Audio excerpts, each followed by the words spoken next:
Berada kota.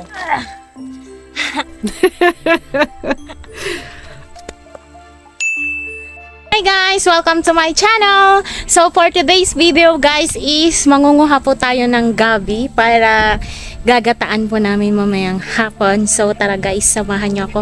Mangunguha kami ni tatay. So ayun na siya oh. Aking pudra, nangunguha na siya. So ganyan po. So ayan, dudugsul-dugsulin muna ng paikot para lumambot, para mahihila mo na agad yan. O, ganyan o. O, diba? So ayan kakabsat kang gagayim, meron na nga na namang nahukay si tatay, sabi ko ako yung hihila tay.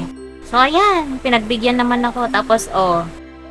Tapos tuwang-tuwa yan, kala mo naman napakalaki ng ambag niya, diba?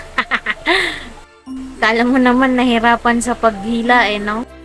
So ayan kakabsat kang gagayim, dito nga po ako nahirapan sa paghila. Urayak la dilat-dilat nga manggabot sika. Pero syempre hindi ako nagpatalo sa gabi no. Paninindigan kong mas malakas ako sa'yo. O diba? Mas malakas ako. So ayan na nga, tuwang-tuwa nga ang beshi mo oh. So ayan guys, pagdating nga pala sa pagbabalat, hinayaan ko na yung tatay kong gumawa niyan.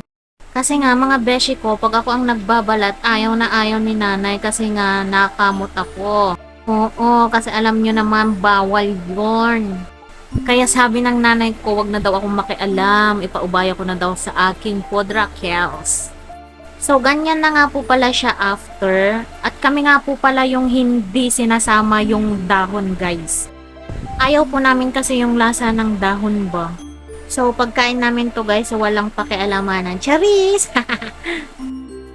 Syempre guys, ang nagpapasarap dyan is ang gata. So, ganito nga pala sa probinsya guys. Pwedeng-pwede kang magpakadgad or pwedeng-pwedeng ikaw naman magmano-mano.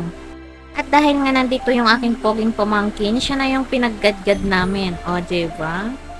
Syempre, mas pinasarap yan pag may dilis.